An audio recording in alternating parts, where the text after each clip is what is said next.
Thyroid gland जो होता है वो दो लोब्स का बना हुआ रहता है।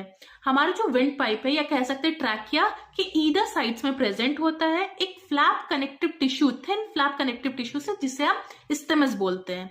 अब जो हमारा थायराइड ग्लैंड है वो दो कंपोजिशन है उसका, फॉलिक्यूलर एंड हमारा स्ट्रोमल टिश्यू। जो फॉलिकल है उसमें फॉलिक्यूलर सेल होते हैं। फॉलिक्यूलर सेल कुछ हार्मोन सिक्रीट करते हैं, T3 एंड T4। T4 को हम टेट्रा आयोडोथायरोनिन बोलते हैं एंड T3 को हम ट्राई आयोडोथायरोनिन बोलते हैं। आयोडीन काफी ज्यादा इंपॉर्टेंट रोल प्ले करता है हमारे बॉडी में, या बोल सकते हैं कि थायराइड हार्मोन अच्छे से प्रोड्यूस नहीं हो पाता है अगर आयोडीन का इम्बैलेंस होता है हमारे बॉडी में। अब इससे रिलेटेड मैं कुछ केसेस के बारे में बताती हूँ जो हमारे बॉडी में होते हैं, हाइपोथायराइडिज्म एंड हाइपरथायराइडिज्म। हाइपोथायराइडिज्म होता है इनलार्जमेंट ऑफ थायराइड ग्लैंड, मतलब कि हमारा जो थायराइड ग्लैंड होता है उसका इनलार्जमेंट होता है। अगर किसी प्रेग्नेंट लेडी में कंडीशन आ जाता है जिसमें कि इनलार्जमेंट ऑफ थायराइड ग्लैंड हो जाता है तो उसका असर बेबी पे होता है।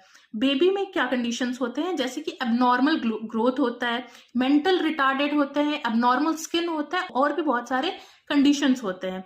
और अगर किसी अडल्ट लेडी में हो गया तो उसमें मेंस्ट्रुअल साइकिल जो होता है वो इर्रेगुलर हो सकता है। ये नॉर्मली समझने के लिए बोल सकते हैं कि पीरियड्स जो होता है वो इर्रेगुलर उनके रूटीन में हो जाता है। हाइपरथायराइडिज्म में इनलार्जमेंट ऑफ नोड्यूल्स हो जाते हैं, या बोल सकते हैं enlargement of nodules of thyroid gland हो जाते हैं। इसमें कंडीशंस होते हैं, थायराइड ग्लैंड बढ़ जाता है, उसके साथ साथ वेट लॉस होता है और प्रोट्रूटेड आई हो जाते हैं, और भी बहुत सारे कुछ कंडीशंस होते हैं। अब मैं आप लोगों को थायराइड कैल्सिटोनिन के बारे में बताती हूँ। इसमें हमारा ब्लड कैल्शियम लेवल इम्बैलेंस हो जाता है तो हमारा थायराइड कैल्सिटोनिन कंडीशन हो जाता है। तो आज मैंने आप लोगों को थायराइड ग्लैंड के बारे में बताया। थायराइड ग्लैंड जो होता है वो दो लोब्स का कंपोजिशन है जो हमारा विंड पाइप के ईदर साइड्स प्रेजेंट होते हैं। थायराइड ग्लैंड में हमारा जो T3 और T4 हार्मोन सिक्रीट करते हैं, आयोडीन काफी ज्यादा इंपॉर्टेंट रोल प्ले करता है इसमें। हमारा हाइपर हाइपो ये दो कंडीशन आता है। हाइपर मतलब हमारा होता है हाइपर जहां पर हमारा जो थायराइड नोड्यूल्स होते हैं वो डिक्रीज कर जाते हैं, या बोल सकते हैं कि थायराइड ग्लैंड के जो नोड्यूल्स होते हैं वो डिक्रीज कर जाते हैं। इसमें काफी ज्यादा एबनॉर्मल कंडीशंस भी आती, जैसे कि लो वेट हो जाता है, लो बॉडी वेट कह सकते हैं।